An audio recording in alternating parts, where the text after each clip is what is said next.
Vice Mayor Madeline Scales Harris has our prayer and our pledge. Thank you, Mayor. May we bow our heads, please.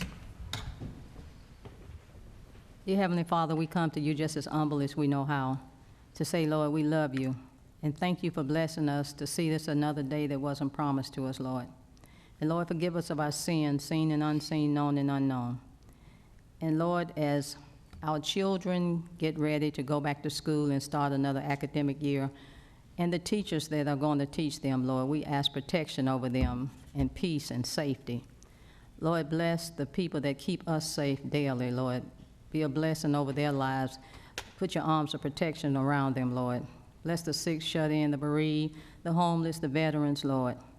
And Lord, I ask a special blessing, a special prayer tonight, a special comforting over my friend Beverly, whose 39-year-old husband, Jared, went to work less than 48 hours ago and dropped dead, Lord.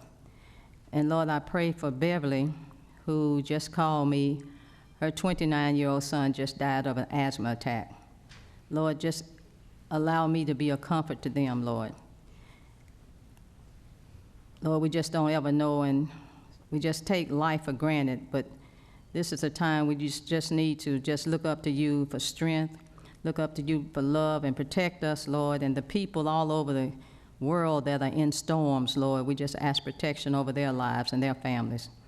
And Lord, as we get ready to handle the business of our city, we ask that you move in the midst and that we make decisions that will be pleasing in your sight. This is our prayer. We ask in your darling son's name. Amen. Amen. Amen. I pledge allegiance to the flag of the United States of America and to the republic for which it stands, one nation, under God, indivisible, with liberty and justice for all.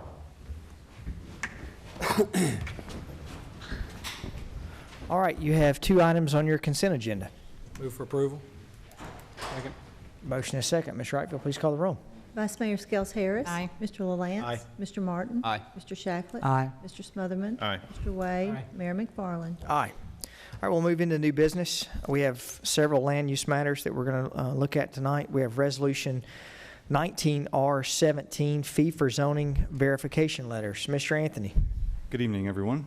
In keeping with our mission to provide great customer service and to exercise fiscal responsibility, the Planning Department requests that the City Council allow us to begin charging a fee for zoning verification letters. We receive dozens of requests for these letters each month, and filling each request can take anywhere from half an hour to several hours, depending on the complexity of the request. Most of the requests we receive come from attorneys, real estate firms, and development firms, many located outside the state, and most involved in either real estate closings or site selection processes. We're one of the few municipalities that does not charge for this service, and many of the folks who contact us are genuinely surprised when we tell them that we do not charge a fee. Nationally, fees for this service can go as high as several $100s, particularly for municipalities that seek full cost recovery. Charging a fee would allow us to recover a portion of the costs associated with this service. We're recommending a multi-tiered structure from $25 to $100 with the fees based on the level of complexity and the amount of time that it would take to fill each request. We've been working with Ms. Wright as well as Chris Lilly on a mechanism to accept fee payment online, and we're very grateful for their help so that we can process those quickly. I would point out that we will continue to help people who call or visit our office simply looking for help or guidance on zoning matters. We will not charge a fee to those folks. This would simply be for those seeking a formal zoning verification letter. We can answer any questions that you may have. Any questions for Mr. Anthony? Estimated effect on the budget? Our budget that we submitted this year did include some small amount that we anticipated raising from this fee. Mr. Anthony, how are we going to determine on the front end when we get questions related to if it's a $25 fee or a $100 fee? So that's within the ordinance itself. There are different levels that we've gotten used to of people asking for these letters. If it's a simple zoning verification and use is allowed and asking us to consider a particular use and do an interpretation, that's a $25 fee for a 5 to 7 day delivery. If they need that in a very expedited fashion, it's a $50 fee. A $100 fee is a much more in-depth letter that gets into floodplain and conformity versus conforming versus non-conforming uses and so forth. Thank you.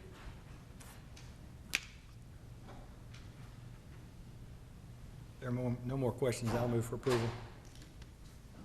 Second. Motion is second.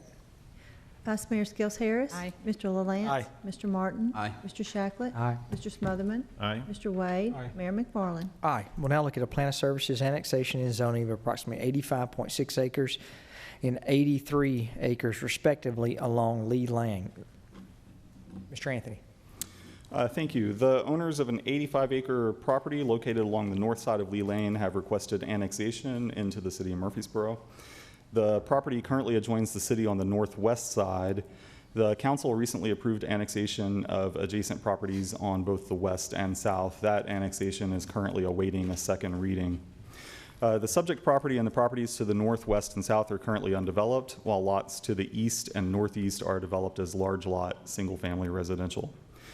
We assembled a plan of services for this property, and based on the responses that we received from city departments and our partner agencies, it appears that the property can be adequately served. I want to point out that the annexation study does include a 655-foot portion of Lee Lane. The section of Lee Lane that stretches from this property westward toward I-24 was included in the previous annexation request that is awaiting second reading. The Planning Commission held a public hearing at its June 5th meeting and voted unanimously to send this forward to you with a favorable recommendation. There is an accompanying rezoning request, and I will have a few remarks on that request as well a little bit later. Staff can answer any questions you may have before or after the public hearing. Okay, we'll need to hold a public hearing on the plan of services and the annexation. So this is not the zoning, this is just the plan of services on whether we can service the area and whether the area would be annexed. If you wish to speak, come to the podium. If you'll keep all your comments directed to the council. If you're representing yourself, you'll have 3 minutes. If it's a group, you'll have 5 minutes. If you'll, again, direct all questions to the council, we'll get those questions answered at the end of the public hearing. Anyone wishing to speak for or against, please come to the podium. And again, this is for the annexation and the plan of services.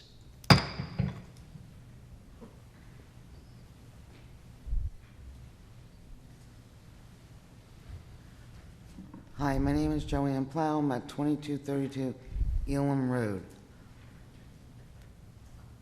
This is something new. I knew of the 85 acres. Where actually is the connecting 83? And I've never seen a right-of-way to be annexed on Lee Lane before. We were told on numerous occasions that there will not be any traffic diverted that way. So I'm just asking for clarification on the two parcels of the acreage. Okay. We'll get your questions answered at the end of the public hearing. I'm writing this down right now. Okay.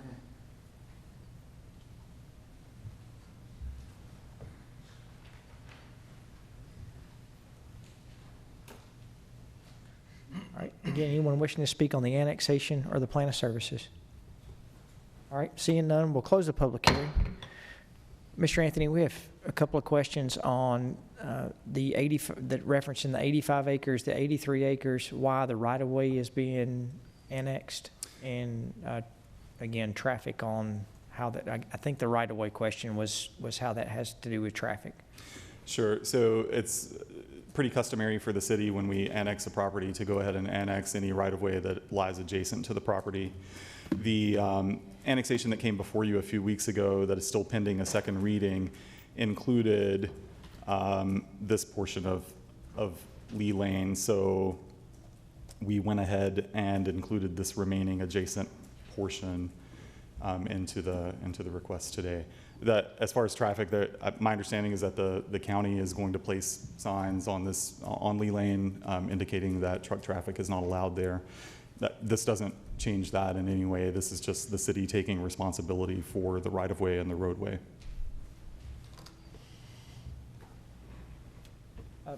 The next public hearing, if you don't, we'll get any question answered there. Okay.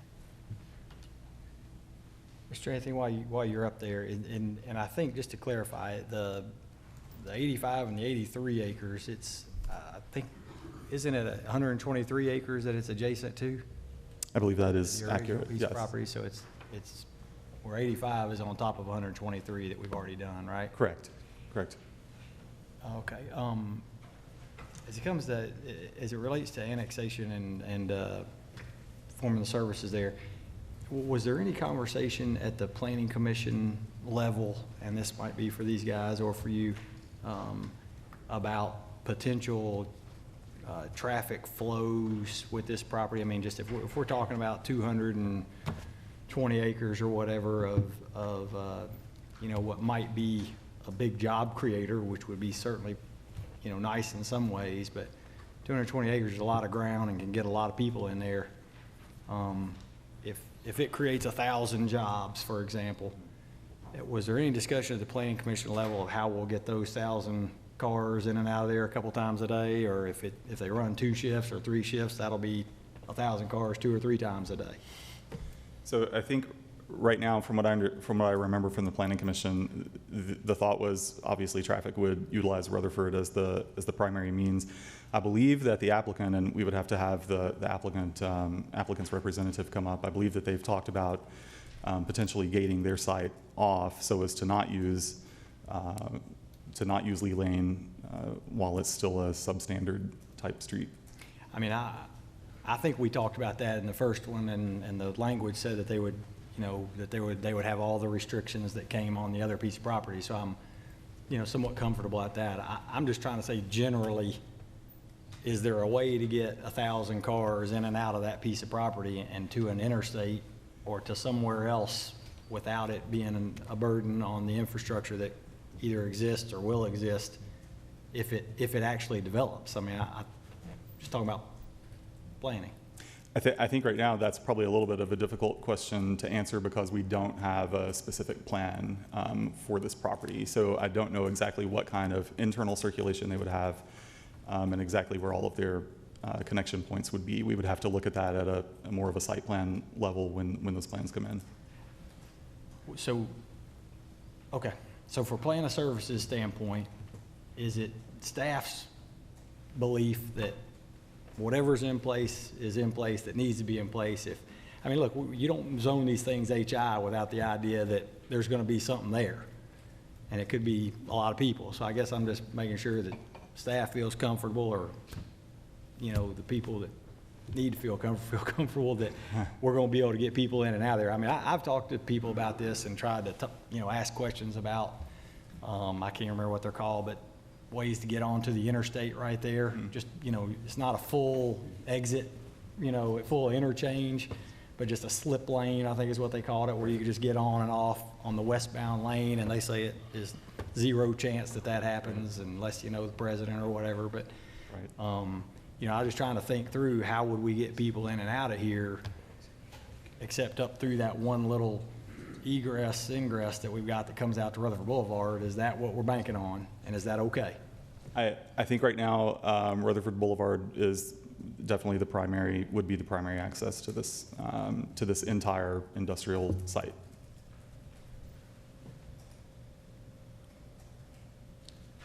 I think the only thing I would add is I do remember some discussion surrounding 2 different exit points out to Rutherford, so that may be part of what you're asking. Is it a single access out? Yeah. I do think there was some discussion about 2 separate exits, but of course, with the absence of a site plan to know exactly what they plan to do, that was just kind of big picture. It could be designed as such, and I think would be looked at by the staff once we got to that point. Are there 2 places to get to Rutherford right now with this current layout? I mean, they'd have to go across somebody else's ground, right? I am going to ask probably, who's here? Sam Holston, you want to come up? I'm going to ask Sam. I think because he worked previously on the previous site that was going to develop there, the previous business that was going to develop there, may have a little bit more familiarity with what we have access to. We had initially looked at a transportation plan when FedEx was looking at this property, and of course, we were looking at a whole lot more traffic going in and out with FedEx trucks going in and out of the Yeah, property. but they came on down Rutherford, right? I mean, No, this is the same property. plan. It's the I exact, think they came out to the corner though, didn't they? No, this no. is the exact same. It's the same exact easement onto Rutherford Boulevard that we had when we were looking at FedEx. Is the Jernigan And- property part of that? Jernigan property was not part of the FedEx plan, but the application you have before you tonight is bundled with the application that came through before. So the developer and applicant have control of all of the property from Lee Lane to Rutherford Boulevard. And so having access back out to Rutherford Boulevard would be something we'd expect to be established during the master planning process for the full development of the site. I think it is tough right now to necessarily have an opinion on how big and how much. What I will say is that our major transportation plan effort looked at our undeveloped properties and included allocations or estimates from those undeveloped properties based on our land use plan on what kind of traffic generators they would be and how much additional demand that would put on our system. And then we balance that with recommended improvements to Manchester Highway, and then also some additional connectivity between Rutherford Boulevard, Manchester Highway, and Southeast Broad Street to allow additional ways in and out. And so I think your initial question was, staff comfortable that the annexation, the property being annexed, could be served? And our answer is yes, it can be served in its current condition. We need the opportunity to review this with a development plan and a master plan, and then compare that to what we know about the existing traffic conditions and make determinations. And whether those improvements are developer-led or city and TDOT-led would be a determination we'd make at the time of the plan development. Okay, all right. Can we give some assurance that we're not going to use the existing unimproved road structure as to rely upon that to relieve the traffic situation? In other words, they're going to have to create another traffic flow off of this area as opposed to relying on what would be Tulip Hill or Lee Lane.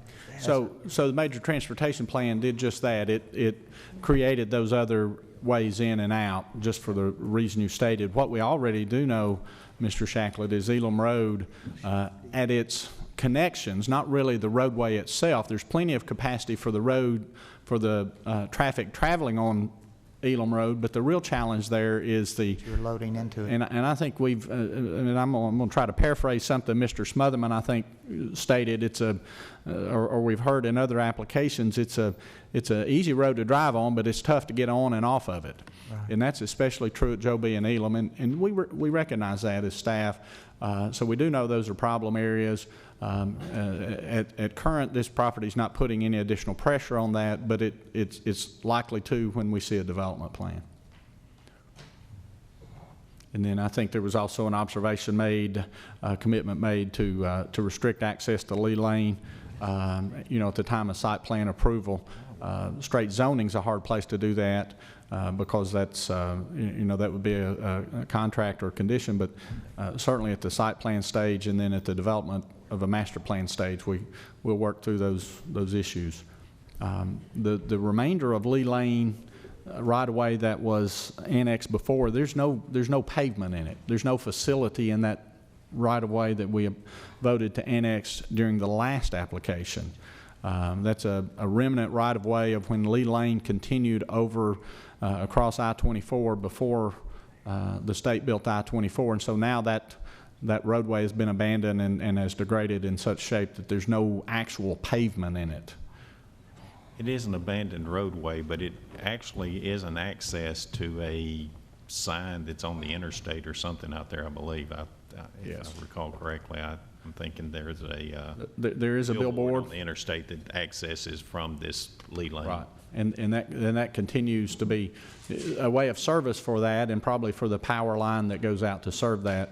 But I quite suspect, we haven't confirmed with the county, I quite suspect they're not spending any money in maintaining that part. No, I drove on it, they're not. Hey, Mr. Ellison, just to clarify, to make sure that I'm on the right track. So if and when something did come, there at that time, just so everybody knows what the process is, at that time, there would be a site plan submitted. You guys would basically look at that to determine, you know, how much traffic there's gonna be, what improvements would need to be made to make sure that that's a okay thing to do. Correct. If that doesn't get done, this doesn't get done. Is that That's right. correct? That's right. Traffic impact study, entry and exit analysis, all of those things will be part of a site plan, especially understanding, and I think your concerns initially were valid, understanding that 220 zoned acres could be a lot of impact. It also could be perhaps a lot of development, but the number of employees in the shifts could really Right. be something that's fairly easily managed. True, yeah. And so until we get a sense of the magnitude of their impacts, you know, it's maybe a little premature to say on that. All right. But the priority would not be to use the unimproved existing road structure to add more pressure by adding more traffic onto that and use that as an alternative to correct what could be increased traffic. Yes, I think that's a perfect statement. Okay. Okay, we need to consider Resolution 19R PS 23 for the plan of services.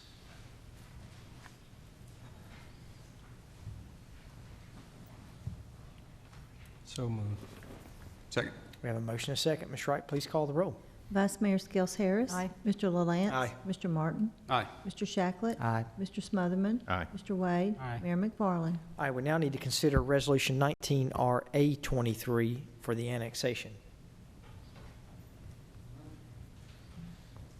Just did it. We did the plan of services. We did plan of services. This is annexation. C. So moved. Yeah. Second. Motion and a second. Ms. Wright, please call the roll. Vice Mayor Skels Harris. Aye. Mr. LaLance. Mr. Martin. Aye. Mr. Shacklet. Aye. Mr. Smotherman. Aye. Mr. Wade. Aye. Mayor McFarland. Aye. We'll need to conduct a public hearing to zone 83 acres. Mr. Anthony. Yes, sir. The applicant, Brian Berryman, has requested rezoning of an 83-acre parcel along Lee Lane to heavy industrial, or HI. Because this is our most permissive industrial district and because no specific users or uses have been identified yet, staff recommends that the rezoning, if approved, be conditioned upon certain uses being restricted. Those uses are listed in the memorandum that I wrote that's part of your packet, and we recommend that you require these uses to be listed on a plat to be recorded prior to second reading. Additionally, the applicant has agreed to exclude a 40-foot strip along the northern and eastern boundary of the property out of this rezoning request. The 40-foot strip would default to RS-15 upon annexation. 40 feet is not really a sufficient width for development, therefore the strip should remain undeveloped and serve as a buffer between the subject property and the adjacent residential properties. Combined with the required 20-foot type E buffer on the subject property, this would give a total buffer width of 60 feet between the subject property and the neighboring properties. The Planning Commission held a public hearing at its June 5th meeting and voted unanimously to send this forward to you with a favorable recommendation. Planning staff requests that if you approve this rezoning, that you impose the use restrictions discussed earlier and require the applicant to record a plat with these restrictions prior to second reading. I do believe that the applicant has a brief presentation for you. Staff can answer any questions that you may have before or after the public hearing. One quick question on that buffer. We went back and forth a time or two about whether or not there was going to be a berm in place. Is there a berm in that buffer, or is there not a berm in that buffer?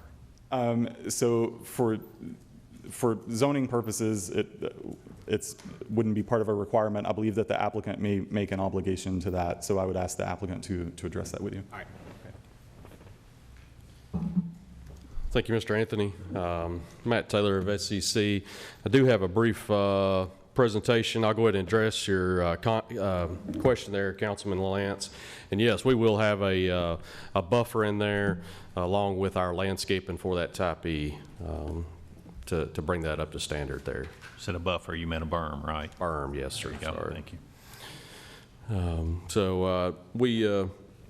This presentation will be very familiar to the last time I was before you. We're really taking the same plan, adding a little area to it. We would have had this originally, but just contractually it took a little longer to get get to this stage. So this is what we've termed the South Rutherford Boulevard Industrial Park. And again, it is about 82 acres, I think, is in our request approximately, and is the Jernigan Farm, which adjoins the previous properties that we had. Surrounding us is Husky Trust, West Rock, Molly, Riches, General Mills, and Steel Technologies, spread to the north and west and south of this site. This property is much like the original property, is that it's a mixture of pasture and woods. It is currently in the unincorporated areas of Rutherford County.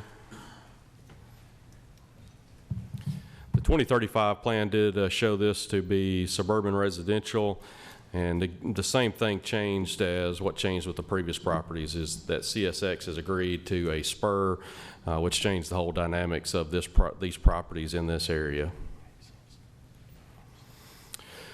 This zoning plan, the blue and yellowish color are the same colors as we had previously. Those are the properties from the original request. The purple property here is the new request, and then the green along the northwestern and the northeastern and the eastern property lines, as well as along the southern portion of Lee, would all have that same berm and buffer. And then here's a list of the uses that Mr. Anthony mentioned that would be restricted on the plat.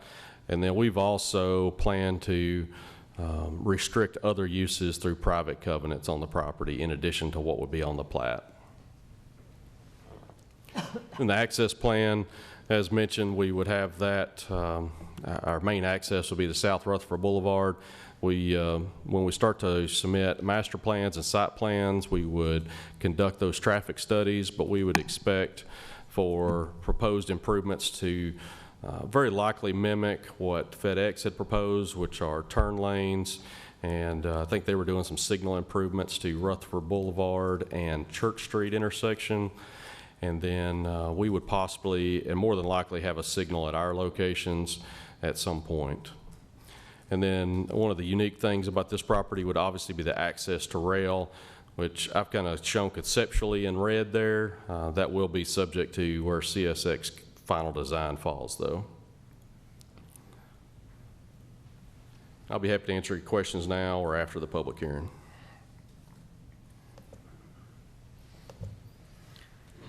All right, we'll need to open the public hearing. Anyone wishing to speak for or against this zoning request, please come to the podium, make sure and state your name for us. All right, anyone wishing to speak, please come and speak.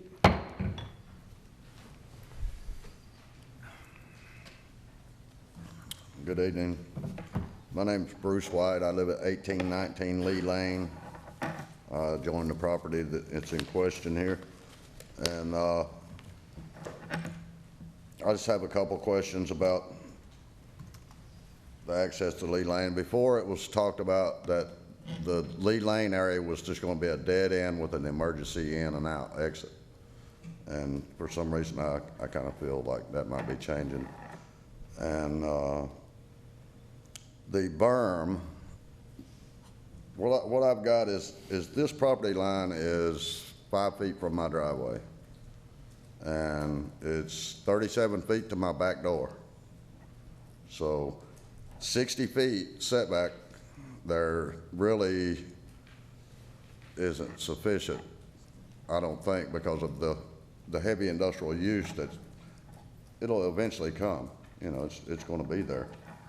And a dirt berm and some evergreens just, I don't think is going to block anything out. So what I'm looking at is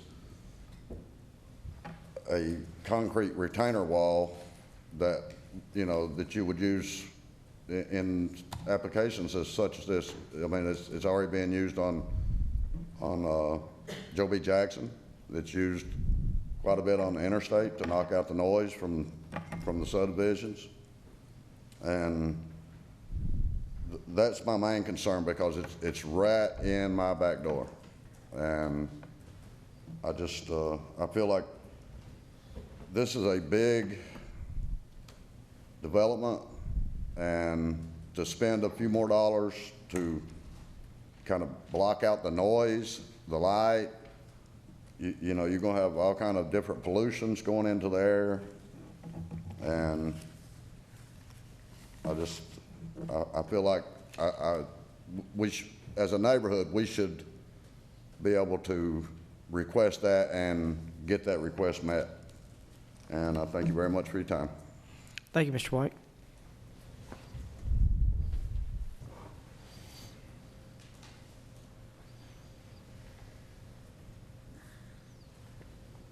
Joanne Plow, 2232 Elam Road. I wrote something so I wouldn't mess up or go over. I've been coming to these meetings and I've sat here and listened. I've spoken and at times begged for our neighborhood to no avail. I have spoken to many of our neighbors and folks in general and have heard over and over again, they do not care about the citizens of this town. They'll do what they want to do. It's all about the money. Well, seeing what happened with the city tax increase and over 120 people coming out to speak, didn't matter, happened anyway. I believe 38.5% tax increase. Why? Because of special interest projects and not managing the revenue that is provided to Murfreesboro. The attorney wasting city funds. I also have a question of many conflict of interest within the city council. The attorney for the Berryman project is also the city of Murfreesboro's attorney. I'm a little confused. These are our homes, our neighborhood, that you have all agreed to zone heavy industrial in our backyards. Now we are here because there is now 85 acres up for grabs for rezoning to add to the already rezoned property. And now I find out about the other 83, but whatever. I am sure all of you will pass this because it's all about the money and not the citizens of Murfreesboro. Many times this council has been asked, where is all the traffic going? We keep getting non-answers. Wouldn't you think that you would think about that before you go right to the gusto of heavy industrial? We'll work it out in the planning. We got to see the plans. We don't know how much traffic there's. Don't you think you should figure that out before you destroy neighborhoods?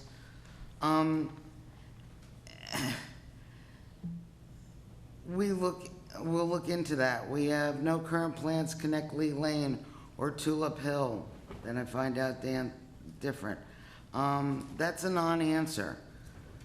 Again, these are our homes, our quality of life, our peace of mind. The council is not forthcoming, and I guess they don't have to be. We are only the tax-paying citizens. I have personally spoken to all but one of the council members. I have listened. Some seem to care, others not really. One told me he would not agree to rezone this 85 acres heavy industrial. But even if he keeps his word, he will be voted out, voted over. I may have lived here for a few years, but I've been coming to Murfreesboro for over 12 years. I've seen the growth. This is a beautiful town.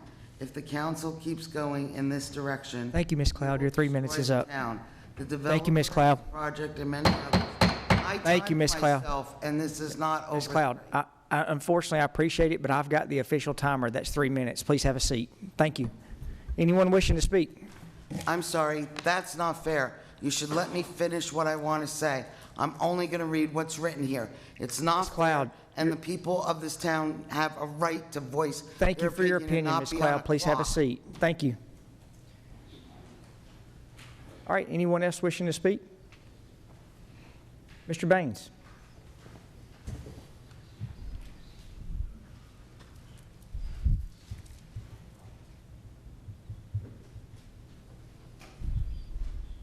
I'm Richard Baines. I live in Parkwood Terrace here in Murfreesboro, and I certainly had not planned to speak tonight. But I am familiar with this operation, and because I ran an operation identical to it. And one of the things that hasn't been brought up that should be brought up is the existing environment. There's a railroad runs near this property. It's noisy. This building will be, part of it will be 2-story. It'll have a crane bay. And the operation I ran is identical to this one, and we had metal walls that were insulated with spray insulation. So this building will actually act as a sound buffer, knocking down more, it'll knock down more noise from the railroad than the berm will. And I've visited the site where this existing plant is, and it's well landscaped. There's no noise, there's no smoke coming from it, and it's not just your everyday heavy industrial operation. It's a quiet, clean operation. And the railroad spur, CXS, I had a railroad spur in my operation too, and CXS doesn't run at 90 degrees. It'll come in on an angle, I'm pretty sure. And I think that it'll create a triangle that will be useless for any kind of construction that would provide space for planting trees and a place for wildlife to gather. Where it gathers now, it can now gather on the other side of this building, I think, between the building and the railroad. When that spur will create, I think, a triangle. And I thought that ought to be brought up because very often we look at something being developed without looking at what the environment is now. What are the noise levels? Are you near a hamburger place that's got smelly grease smoke coming out? So I think that's what we need to be looking at when we consider what we're approving is what are the conditions that exist right now, and is the new operation going to detract or maybe help that situation there? Thank you. Anyone else wishing to speak?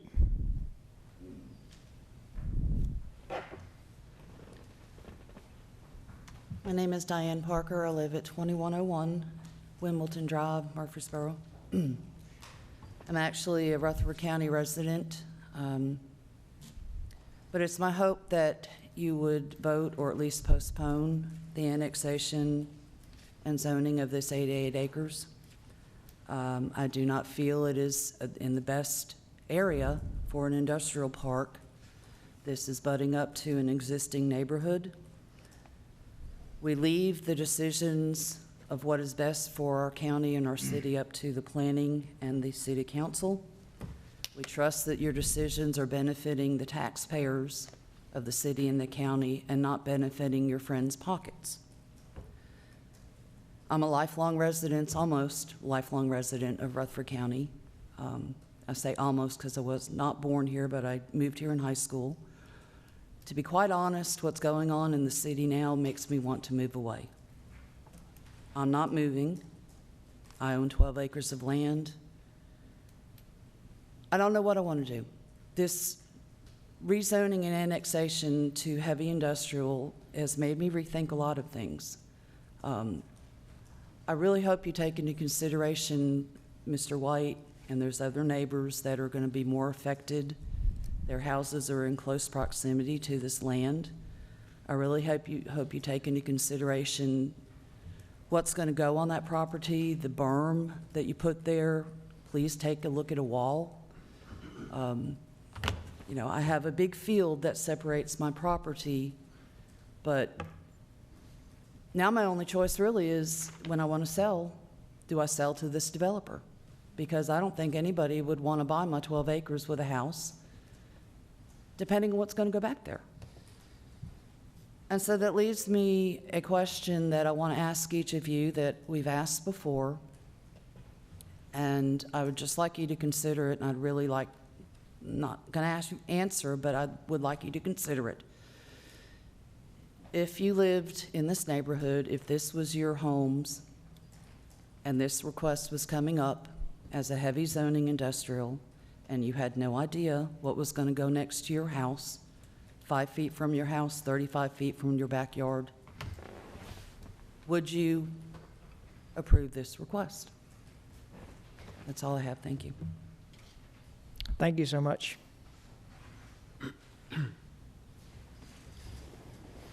Anyone else wishing to speak for or against?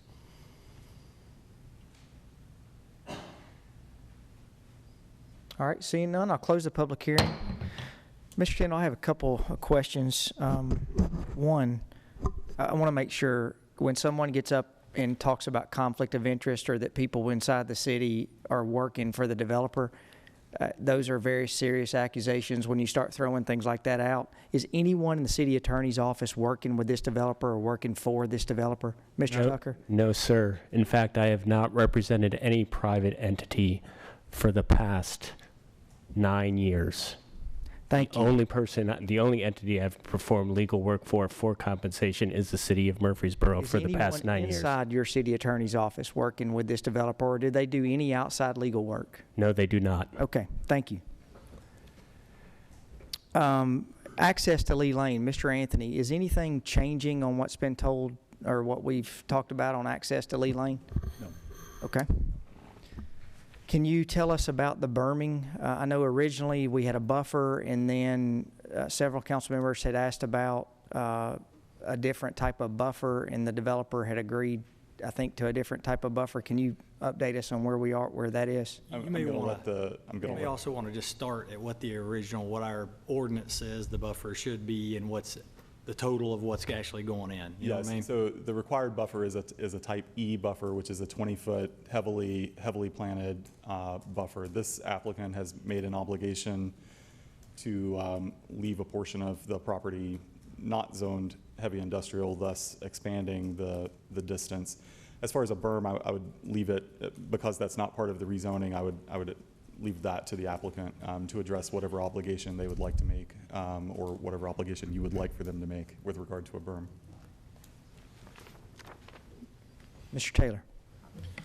Thank you, Mayor. Yes, we have committed and maintained that commitment to construct a berm inside of that 60 feet total, and in conjunction with the type E buffer that Mr. Anthony discussed just a second ago. So that will allow us to get to a 7 to 10 foot tall berm in height. So some places we probably won't build just a mass. We like to do some undulation, so there's a little character to it, but it will be in that range of 7 to 10 feet tall. Okay, Mr. Anthony, I have one question. We had, I think it was Miss Cloud, I think's her name, 2232 Elam Road. That's in between Lee Lane and Tulip Hill Drive. Is any of that in the incorporated limits of the city? I do not believe so, no. So when we talk about a 38% tax increase, would that person, since they're not inside the city, be paying that tax increase? I do not believe so, no. Okay, I just wanted to make sure. Okay, we had berm, access to Lee Lane, city attorney. Is there anything I'm missing, council members? Could somebody speak to that concrete retainer wall? To me, that is more intrusive to a neighborhood to have a concrete retainer wall. I see some of those down in Nashville area. I don't know that the effectiveness of a concrete retainer wall I don't have a whole lot of experience with those. I mean, I know that earth, first of all, distance and earth tend to be the best buffers you can possibly get. So if it were me, I would probably much prefer an earthen berm of 8 to 10 feet, 7 to 10 feet, instead of a fence. If the space is there, and 60 feet does give the space to do that. There are other areas where maybe you don't have that much space, and so a wall is preferable to nothing. The other benefit is you can get landscape on top of an earthen berm rather than just a wall that's just what it is. It is what it is. It'll never be any bigger than that. If it's okay, let me speak to that from the Planning Commission's perspective. When we look at the wall that was built on Joe B. Jackson, that was a wall where we had residential properties that were butting up next to a commercial property where there was no room for a buffer. The homes were already built and the property was already zoned. And so when it was going through the site process, we did ask them to build a wall because that was the only way to buffer that. And as Mr. Anthony said, the best buffer that you can have, at least from my perspective, is distance. And with them putting a residential strip of property alongside this property, there's a guarantee that there's nothing going to develop there. And to go along with what Mr. Baines was saying, if you build a wall, there's no way for wildlife or anything else to move freely through that area.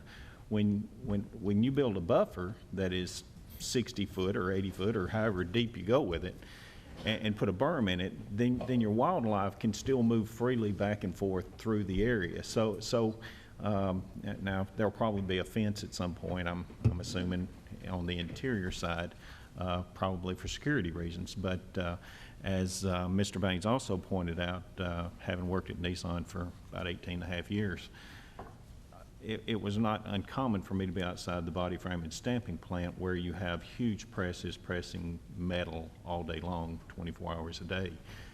Outside the walls of that building, you hear very little sound whatsoever outside, even though you have massive presses, much larger than would be used in this operation here. So can it be designed into the building to insulate that building and maintain the majority of that sound? Yes, it can. So I think from a visual aspect, the distance with the berm and the buffer, which they thankfully agreed to, they didn't have to do it, but I think that was part of the negotiation that when I was talking to them in order to get my consent on the project, was to do everything we could to protect these neighbors from this industrial project that's going to be on the other side of this buffer. So I mean, I think we've made a good faith effort to try and do that. I think that the question was asked, would you want to be next door to this?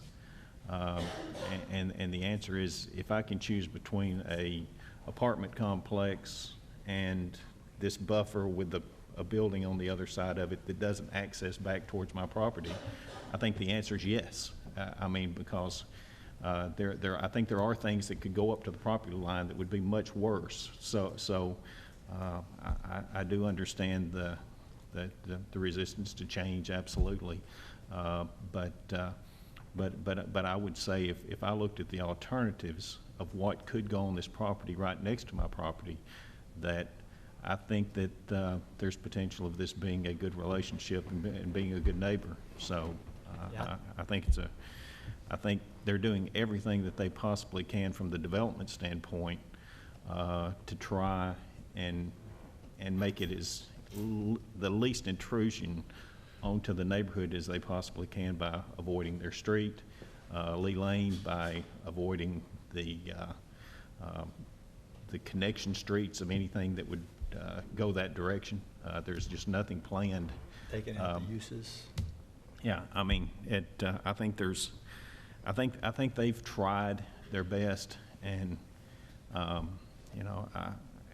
and I've said all this, understanding that we benefit nothing from what our decision is. This theory of we're taking care of our friends, or we've been bought out, or there's some kickback or something, it's simply an urban myth that somebody has fabricated and is trying to spread.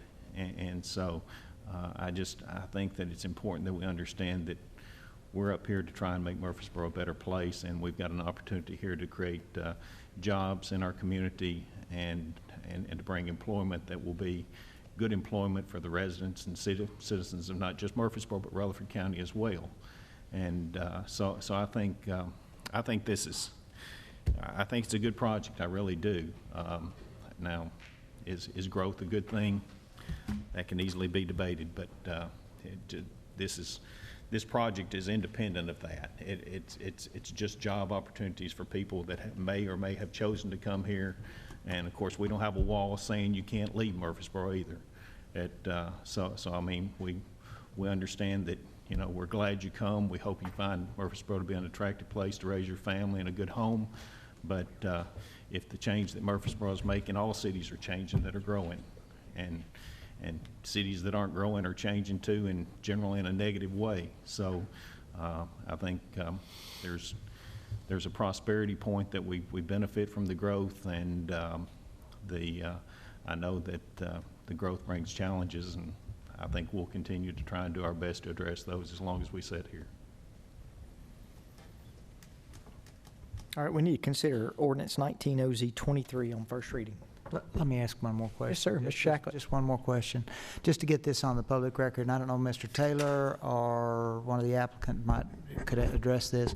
One of the, you know, when things like this come through, there's rumors that go out there and that you can't tag them down, and we hear them all the time about what is really going on here and all this kind of stuff. One of those things that I'd like to get on the public record: there is no intent to make this a switching yard for CSX. Could someone address that rumor that the reason for the additional land was to make a switching yard for CSX? Could somebody tell me whether that is in the works, on the possibility landscape, or is it not a possibility at all, not something that we're pursuing? I'm John Harney, and I'm here along with Matt Taylor and Jeff Reed representing Mr. Berryman. I can tell you absolutely there has never been a discussion about a switching yard. The only discussion with CSX is the ability to create a rail spur behind Husky Trust with the design of going parallel and adjacent to I-24. There has never, we've had more than one discussion with CSX. That has never been a part of the discussion, nor is anticipated. Okay, thank you. The one thing, and this is not a question for you, Mr. Harney, but a comment. The thing that has always frustrated and brought, I guess, trouble to my heart about these public displays is that people think that they, you know, it doesn't matter, you're going to do what I've heard that so many times. But I can tell you, not just me, but my colleagues listen to everything. It may not, because it didn't come out or something doesn't come out the way you think it should or the way you would do it, doesn't mean that your input and your calls to councilmen and your standing in front of that podium didn't make a difference. There's a berm here that wouldn't be here. It wouldn't be offered if somebody wasn't reaching out to try to get your questions answered and your concerns addressed. They may not be resolved in the exact way that you would like to see them. This project goes away. But as you asked the question before, if you lived next to this property, would you want this property to develop? If you owned this property and you saw that the sale of this property was an option, that your family had worked this property for years, and the opportunity had come for you to be able to benefit your family and future generations because of the sale of this property, would you want to sell this property? Would you look to sell this property? And that's what we arbitrate up here, is what is fair and reasonable expectations for the existing property owners and what is fair and reasonable expectations for the development community and somebody willing to make an investment in our community. And I know it's hard, but it's not appropriate for us to look like this at the situation and not see that our community is here. It's that broader vision for what we make decisions, and sometimes it does. I remember a phrase I learned years ago: change is inevitable, but progress is optional. What we have to determine is what progress represents and how are we going to pursue that as a council. And we don't always agree. But the making of the sausage that comes up here as we think through these issues, listen to your input, listen to your concerns, and the desires of somebody willing to make an investment in our community. That process is what government is about. And I can tell you, it's not just me, it's the rest of these folks sitting up here are trying to do what is best in the best interest of our city in the long term, not just in the short term, but in the long term. And while I know that it's hard, listen, when I look at state and federal government, I get distrustful as to how things and why things move a certain way. But I do know these people, and I do know our staff, and I do know our city. And there's not people trying to manipulate the situation. There are people trying to find the right answers and do the right thing. And I hope that over a long period of time, that if you get to know us and you get to hear us, you'll develop a little more trust for the government that's trying to serve you. These are difficult decisions that we have to make, and eventually we were elected not to make the easy decisions. If all we did was make decisions that would get us elected, you wouldn't want somebody that was sitting up here making those decisions. You would want somebody that could make a hard decision that was in the best interest of our community. And I hope that we will, in a long period of looking at this, you will accept the fact that we are people of integrity trying to do and search and make the right decisions for our city, even though it didn't work out the exact way you thought it would. Thank you, Mr. Shackett.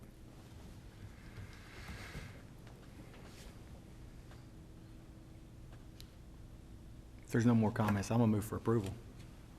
Second. Motion is second. Ms. Wright, please call the roll. Vice Mayor Skels Harris. Aye. Mr. LaLance. Mr. Martin. Aye. Mr. Shacklet. Aye. Mr. Smotherman. Aye. Mr. Wade. Aye. Mayor McFarland. Aye. We'll now move to plan of services and annexation and zoning for approximately 3.1 acres along Shelbyville Pike. Thank you, Mayor Baumel. McFarland. Let me switch out of Mr. Taylor's PowerPoint here.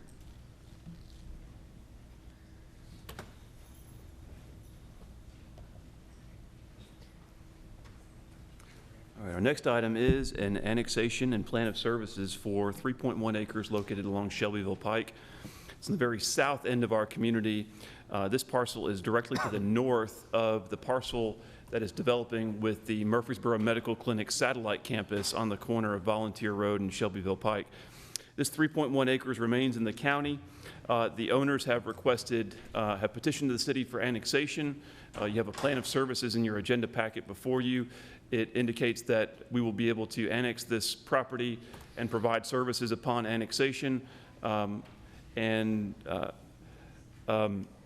Planning Commission conducted a public hearing on the annexation on May the 1st and deferred action because there were some questions relative to fire protection that were answered by the time this was brought up on June 5th under old business. At that time, the Planning Commission voted unanimously to recommend approval to the City Council of both the annexation and the plan of services. There is no additional right-of-way included in this annexation request as the frontage along Shelbyville Pike is already within the city limits.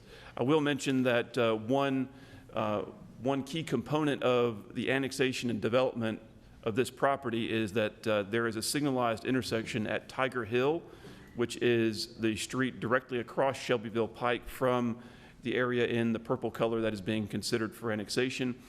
If this property is annexed, zoned, and developed, then it will afford a cross connection from the Murfreesboro Medical Clinic property to the south to get to the existing traffic light at Tiger Hill. So with the development of the MMC facility, we are making provisions for cross connection to get people to that traffic light should this property develop in the future. There's a companion zoning request which I will present to you separately after the public hearing for the annexation and plan of services. I'll be happy to answer any questions.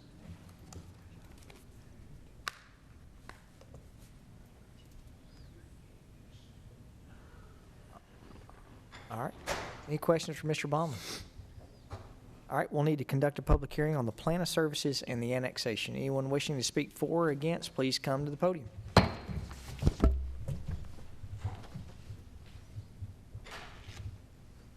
All right, seeing none, we'll close the public hearing. We'll now consider Resolution 19 RPS 20 for the plan of services. Move for approval. Second. Motion is second. Ms. Wright, please call the roll. Vice Mayor Skels Harris. Aye. Mr. LaLance. Aye. Mr. Martin. Aye. Mr. Shacklet. Aye. Mr. Smotherman. Aye. Mr. Wade. Mayor McFarland. I will now need to consider Resolution 19RA20 for the annexation. Move for approval. Second. Motion is second. Ms. Wright, please call the roll. Vice Mayor Skels Harris. Aye. Mr. LaLance. Aye. Mr. Martin. Aye. Mr. Shacklet. Aye. Mr. Smotherman. Aye. Mr. Wade. Aye. Mayor McFarland. Aye. We'll now need to conduct a public hearing to zone approximately 3.1 acres. Mr. Blomley. Thank you, Mayor McFarland. This is a request to zone the property to commercial highway simultaneous with annexation. The property is currently zoned residential in the county, but it is surrounded on 3 sides by commercial zoning. The property to the north is zoned commercial highway. The property directly across Shelbyville Pike is zoned commercial highway. And the MMC facility to the south is zoned commercial fringe. So the commercial highway zoning is consistent with the zoning in the vicinity of the subject property. I will mention that the Murfreesboro 2035 plan actually recommends that this property developed with a suburban residential land use character, which is not consistent with the existing zoning in the area.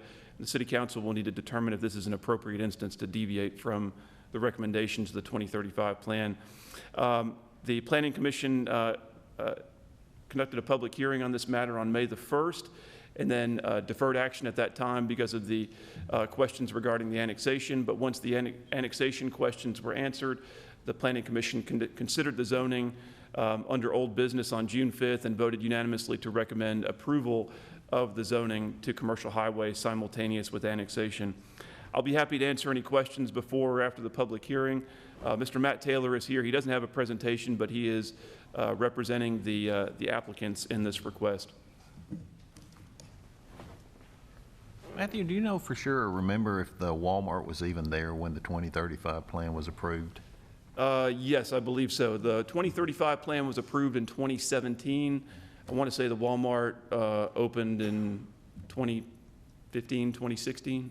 Yeah. But right next door to this is where the new MTMC is being built, right? That's correct, directly to the south. Yeah. So, I mean, that whole area along there has significant, I think there's a liquor store right 2 or 3 doors down from that. To the north, yes. And as I mentioned during the previous presentation, the development of this property will enable the MMC facility to get back to the signalized intersection with Tiger Hill. Because Volunteer Road is not signalized right now, but Tiger Hill is. We have a public hearing. Yeah, we need to, any questions for Mr. Blomley? Thank you, Mr. Blomley.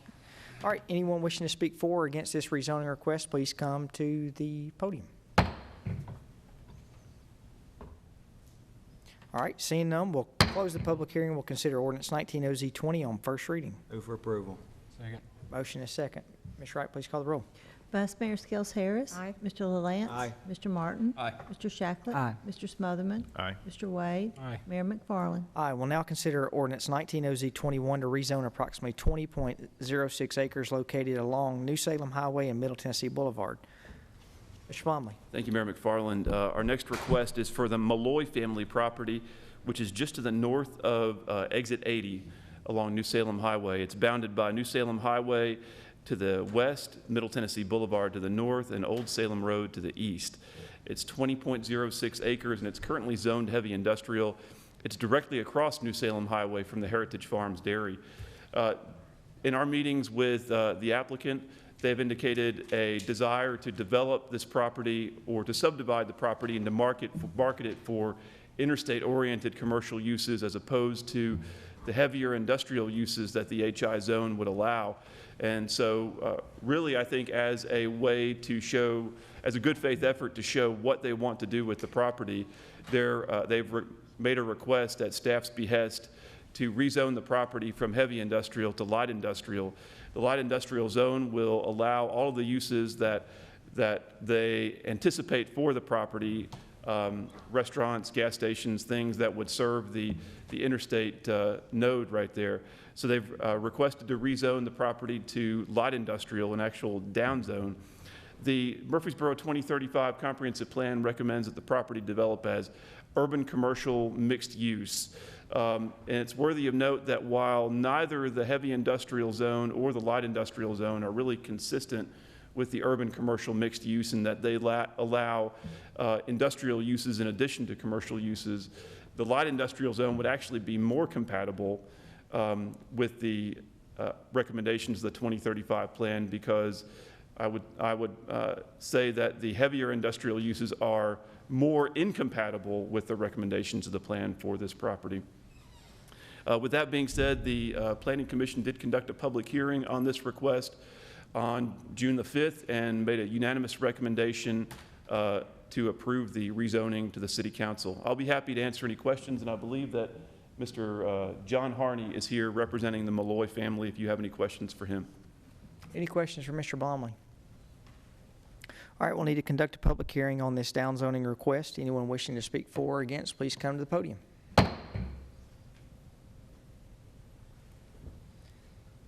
All right, seeing none, we'll close the public hearing and we'll consider on first reading an ordinance 19 OZ21. So moved. Second. Motion and second. Vice Mayor Skels Harris. Aye. Mr. LaLance. Aye. Mr. Martin. Aye. Mr. Shacklet. Aye. Mr. Smotherman. Aye. Mr. Wade. Mayor McFarland. Aye. All right, we now have ordinance 19 OZ22 to rezone approximately 14.99 acres located along New Salem Highway. Thank you, Mayor McFarland. I'm actually going to, what may be helpful is if I pull up, instead of the map that was included in the Planning Commission packet, I'll pull up the map that was included as a part of your ordinance, which actually has updated zoning boundaries. You'll recall that just a few months ago, you considered a rezoning request for a development on this property. It's currently owned by the Rucker Donnell Foundation, but Mr. Tim McClure has a contract on the property to develop the Salem Landing subdivision. And he rezoned, I believe, about 90 or 95 acres several months ago to RS6 for a single-family residential subdivision.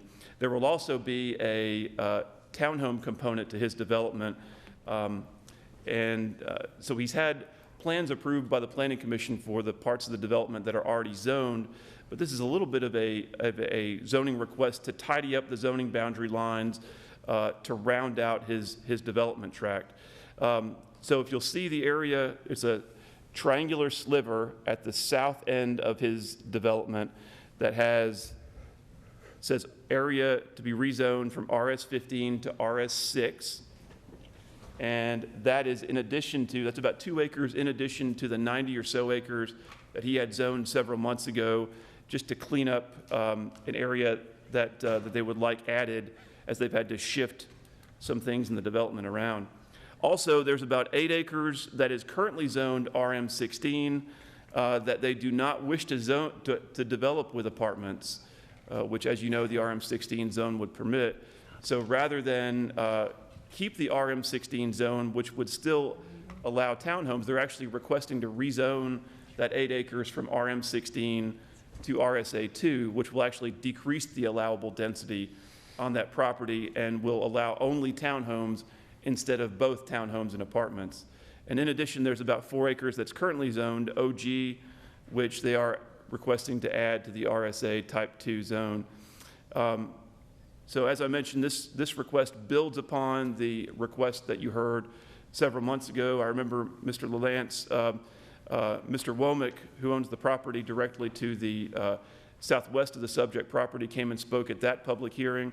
And we have since met with Mr. Womack and attempted to address his concerns. And to my knowledge, he was satisfied with the outcome of his meeting with staff. The Planning Commission considered this item and conducted a public hearing on June the 5th and unanimously recommended approval to the City Council. I'll be happy to answer any questions either before or after the public hearing. Thank you, Mr. Baumann. Any questions? All right, we'll need to open the public hearing.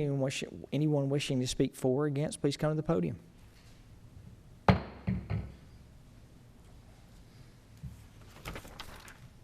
Hi, my name is Shauna Yancey. I live at 2869 Thompson Road. I had 2 questions and then a comment. The city limits that's marked on the paper that we got in the mail, does that mean the city limits are trying to expand also, or is that just showing where the city limits are marked? I'll get that answered right after the public hearing. Okay. And my comment is just about the RS 15 being changed to an RS 6. It's my perspective and some of my other neighbors that unfortunately were not able to be here that this part of our community out in the Thompson Road, Armstrong Valley area is a very rural area. It has been a rural area. The people who are living in that area have larger land. We have 7 acres. Some of our neighbors have 6 and 10. And so by rezoning our areas to a higher density area, we feel like that's going to change the environment of the area that we live in. So it's important to us that while the city of Murfreesboro continues to grow and develop, that there are some areas outside of the city that are maintained in a rural country kind of living quality, that's what some people in this community seek out for their family. And so I just wanted to Okay. say that to the council. Thank you. Thank you, Ms. Yancey. Anyone else wishing to speak for or against? All right, seeing none, we'll close the public hearing.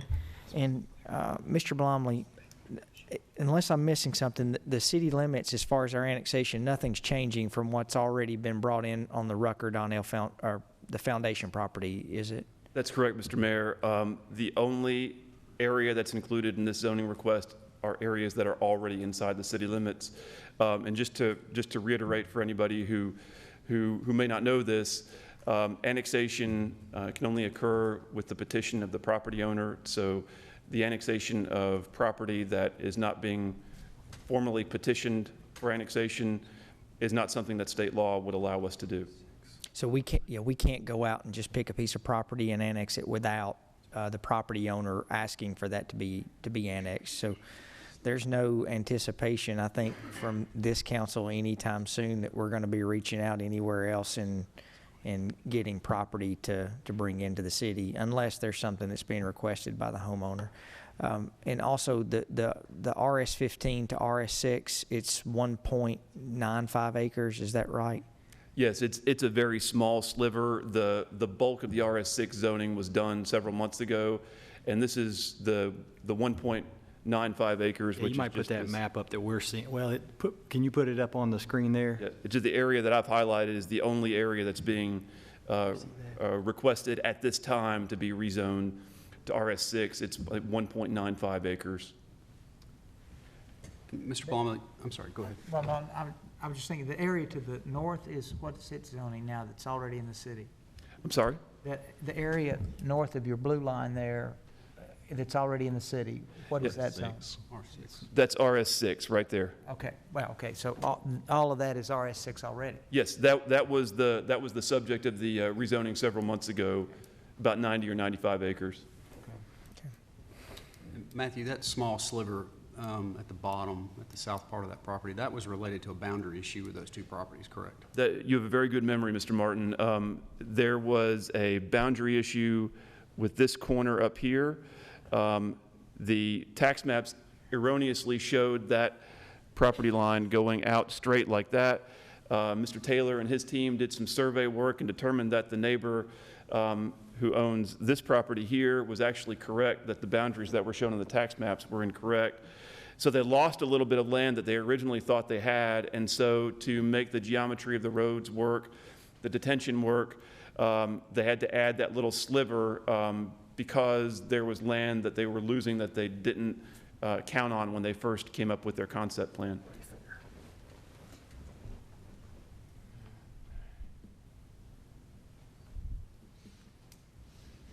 Okay, any other questions for Mr. Blomley? Thank you for your questions.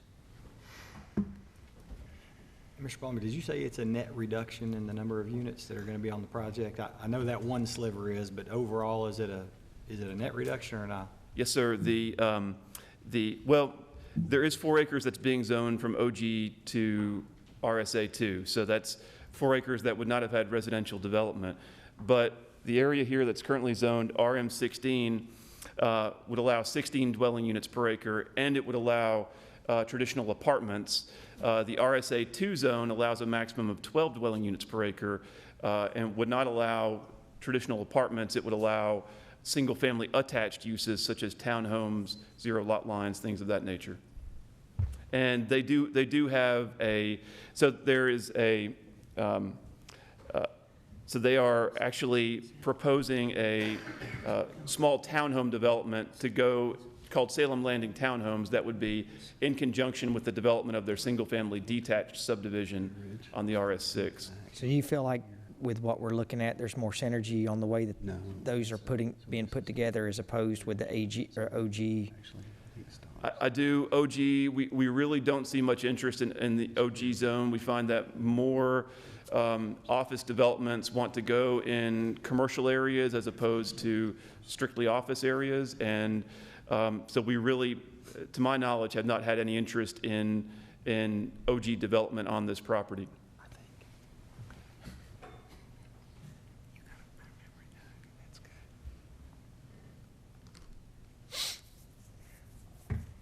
All right, any more questions for Mr. Blomley?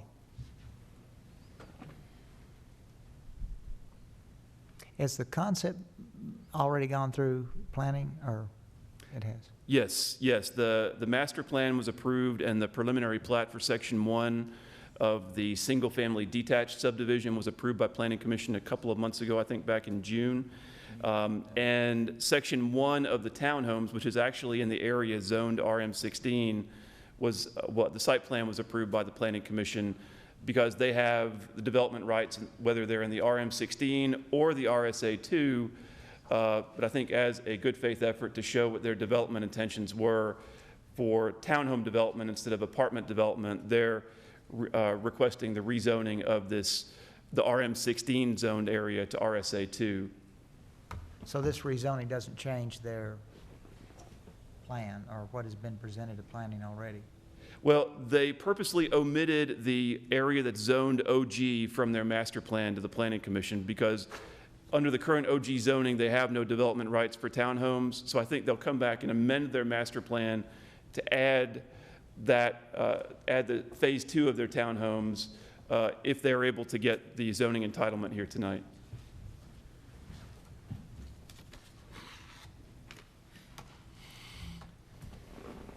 But to answer your question, Mr. Shacklett, everything that they already have a zoning entitlement for, they've moved forward in submitting their plans to the Planning Commission. Already, that's what it reflects.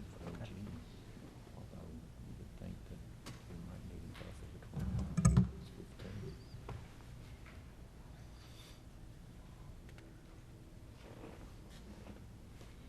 It looks like about 20 more residential units net, but taking out 4 acres worth of what could be office. So from a traffic perspective and all that, probably less, if anything, I had to guess.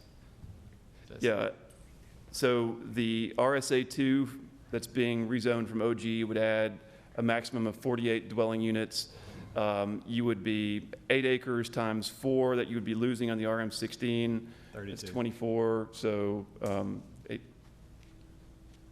8 times 4. 32, sorry. So You're an Auburn fan, right? Well, more so than an Auburn fan, an Auburn graduate, so that may explain my lack of math ability, I don't know. Ooh. There you go. Not even football season. I work on the planning side of our hall, not the engineering side, so that would explain my math abilities. Okay. More questions, guys? I think it makes sense, and I'm gonna move for approval. Second. Motion is second. Was that I'll let Kurt have it. Councilman Martin? Do you have the second? I'll let Mr. Wade have it. Okay. No, I'll let you have it. I'll have it. He didn't even say second. He said so moved. Let me have it. Yeah, all right. Councilman Martin has the second. Vice Mayor Skels Harris. Aye. Mr. LaLance. Aye. Mr. Martin. Aye. Mr. Shacklett. Aye. Mr. Smotherman. Aye. Mr. Wade. Aye. Mayor McFarland. Aye. Thank you, Mr. Plumlee. Thank you. Ordinance 19019, proposed changes to the City Code Section 11-4 regarding electrical contractor licensing. Mr. Holtz. Good evening, Mayor and council members. Tonight's proposed amendment is to the City of Murfreesboro Electrical Licensing Ordinance. This is the ordinance that regulates electrical license when electrical permits are required and the type of inspections that are required. We're making 3, what I would say are basic changes. The first change is to require a permit when an HVAC unit is changed out. This is a state law, and we're just updating our ordinance to stay in compliance with the state. The second change is currently the ordinance requires the electrical contractors to request their own inspections. Currently, the building contractors call for the plumbing, gas, HVAC. We like the ability to have the general contractor request all the inspections. It would just cut down on the number of calls coming into the office. Occasionally, we have confusion on what inspections have been called and what haven't. I think it'd help us to work more efficiently. I have talked to some electrical contractors and building contractors, and they think it's a good idea. Most communities do it. The third change is electric licenses are renewed annually. Currently, they have to be renewed in September. We'd like to move that to January to kind of even out the workload through the year. The winter months tend to slow down a little bit for us. So doing that type of work in the winter would be a help even out the workload. If you have any questions, I'll be glad to answer. Just, I'm sorry, go ahead, Mayor. No, go ahead. Just one real quick. Is there any background to why the electrical inspection was separated from the other general trades? Originally, electrical inspections were done by state inspectors. And so we issued the permit, but it was a state permit. State inspectors did their own inspections. So there's really no way to connect them. 10, 12 years ago, the state allowed us to start doing those inspections, and we've just never made that connection, but thank you, sir. We're doing it now. What's the fee? I didn't see a fee in the, what's the fee? The permit fee, is there, am I missing something? The permit fees are not changing. Okay. All right, any more questions for Ms. Schultz? I'll move for approval. Second. Motion and second. Ms. Wright, please call the roll. Vice Mayor Skels Harris. Aye. Mr. LaLance. Aye. Mr. Martin. Aye. Mr. Shacklet. Aye. Mr. Smotherman. Aye. Mayor McFarland. Aye. We'll now move to ordinance 19018, establishing Parks and Recreation Commission oversight of St. Clair Street Senior Center. Ms. Jackson. Good evening. I'm here to discuss an amendment to the city code, but first, if I may, I'd like to introduce Mr. Mark Owens. Mark is our superintendent at St. Clair Street Senior Center and doing a fantastic job there. The recommendation before you is based on November 2nd, 2018. The management of the St. Clair Street Senior Center was transferred to the Parks and Recreation Department. This has allowed for coordination and sharing of resources, cost efficiencies, and consistency of decisions that help better serve our citizens. The Parks and Recreation Commission provides citizen oversight of the conduct and supervision of the facilities and programs managed by the Parks and Recreation Department and makes those recommendations to you at City Council. This ordinance amends the existing city code governing the commission to include the Senior Center and Senior Center programs, and it deletes the article and sections regarding the former St. Clair Street Senior Center Commission. Welcome any questions. I've got a quick question. Yes. We had a pretty significant change when Parks and Rec took over the Senior Citizens Center, and I've talked to several senior citizens, and then I'm by there 4 or 5 times a day, and I've noticed how we've run out of parking. We've redone the parking lot, but I'm interested to hear how that transition has gone. And the people I talk to love the new direction, but I'd like to hear what you're hearing and what we're working on. I'm very pleased. I hear a lot of very positive things. I think that the interactions we have, the leadership of our staff, of Mr. Owens and his staff, have been very well received.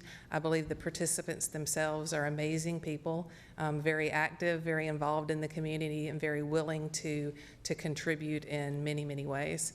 And I think that that is evident when you visit the facility. Has attendance increased, decreased? It has, yes, it has increased. Increased? Yes. Okay.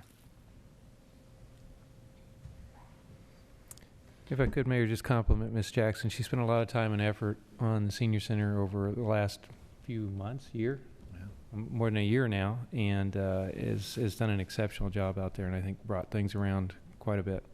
Well, the reason I asked that, for a couple of years, or really 3 years, many of us were involved. I know Councilman Shacklet, Vice Mayor Harris served on the board, and I think we had ups and downs, but we all had sat in several meetings where there had been opportunities of different complaints and things that were being addressed. And now, over the last 6 months or year, we don't get those complaints anymore. We get people who are talking about the new feel there, the new interactions, the way people now are, I think a lot of the seniors that I talk to, it's great when we were going the direction of education and we heard all that, but a lot of the things that we hear now is people want a place to go hang out with their friends. They want a place to be able to congregate, to fellowship, to keep their mind sharp, and that's what I'm hearing from all of them. So I really want to tell you we appreciate that direction that you've taken everything, and especially with your staff. I continue to hear how well the staff's doing and how friendly everyone is, and how that their interactions are all positive. Thank you. And Angela, I just want to reiterate exactly what the mayor just said, because the compliments that we get now are phenomenal. And for, like he said, 2 or 3 years, we had gotten mostly complaints about concerns and things that people that were using the facility were concerned about and displeased with. And since this change, I mean, there were some people, I think, that felt that those people would never be happy. And truthfully, I mean, I've been over there recently playing pool with some of the guys on Saturday mornings and stuff, and as well as one evening I was over there and they were having a dance and everything, and I mean, and everybody was having a blast. And in fact, we had to bring in chairs from the outside that we didn't even have enough seating. There were so many people there.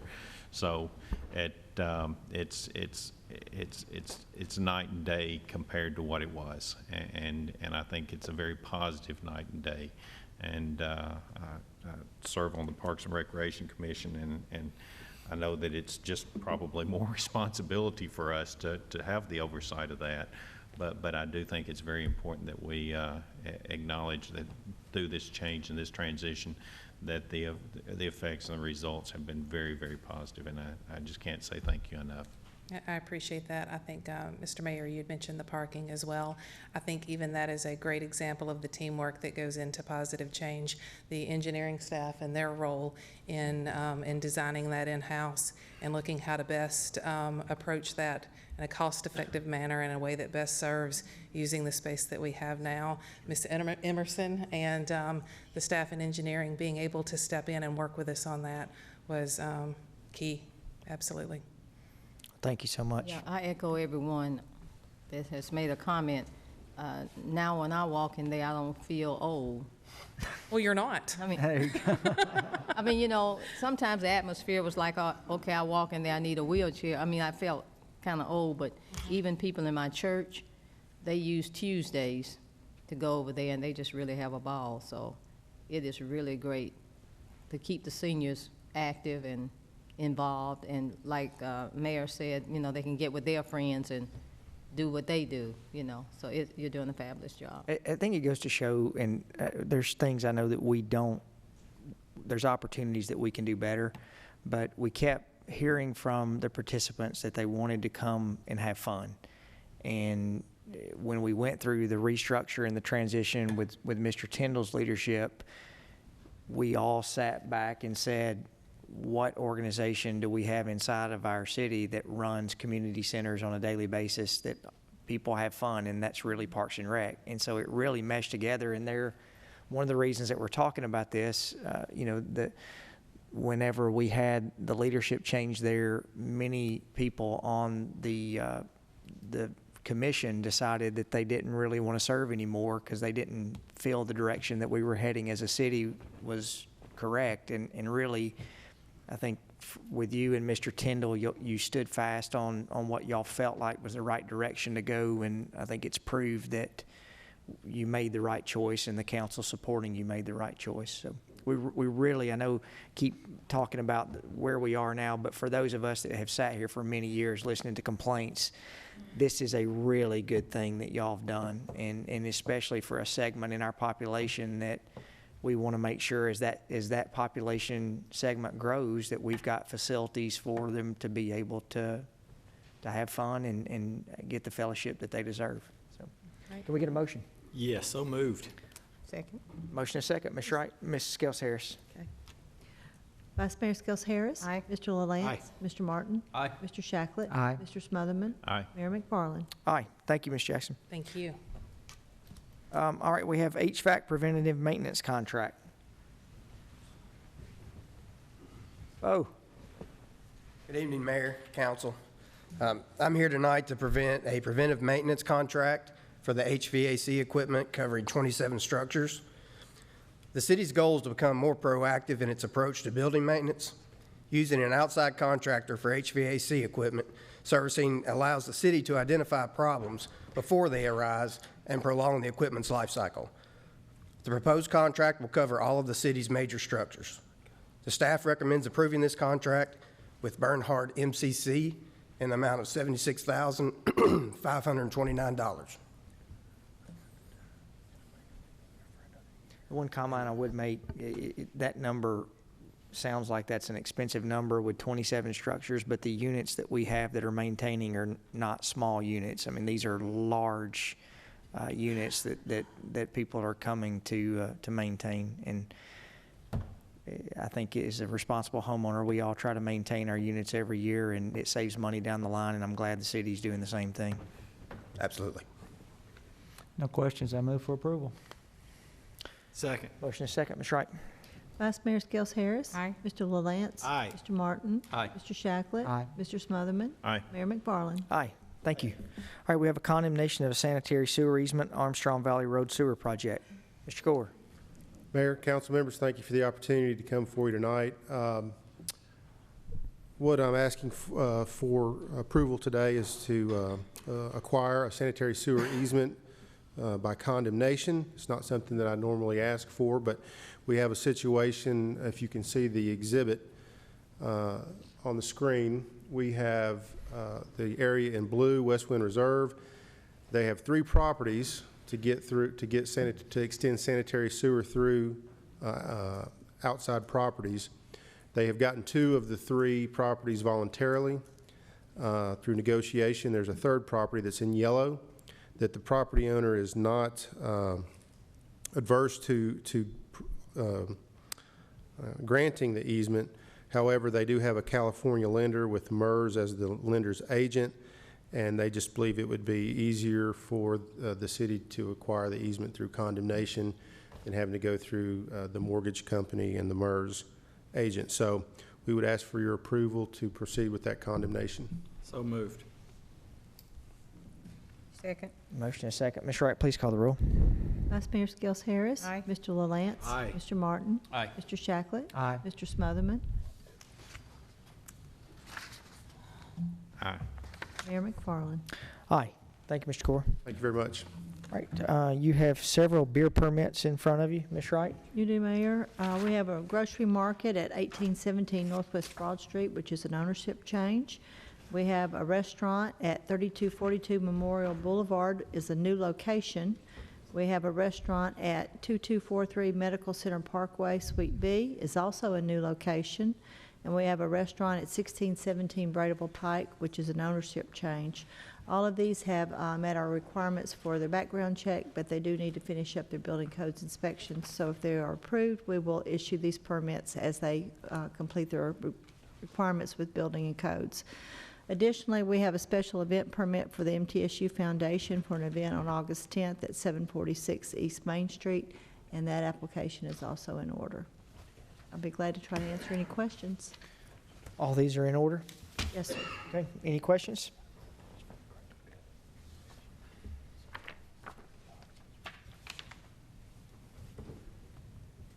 We need a motion.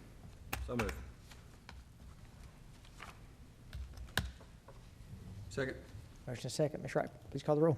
Vice Mayor Skels Harris. Aye. Mr. LaLance. Aye. Mr. Martin. Aye. Mr. Shacklet. Aye. Mr. Smotherman. Aye. Mayor McFarland. Aye. Any statements to be paid? No, sir. Any other business from staff? Any other business from council members? Just a reminder, this Saturday is the Main Street's Taste of Rutherford event. Encourage folks to come out and support Main Street. It's a block party this year.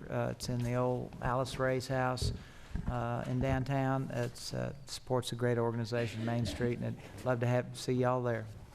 And Sunday at 2 o'clock, we will have the official grand opening for of Salem Elementary. Really want to give a pat on the back to all of our staff that has worked on literally the fastest school that we have ever built.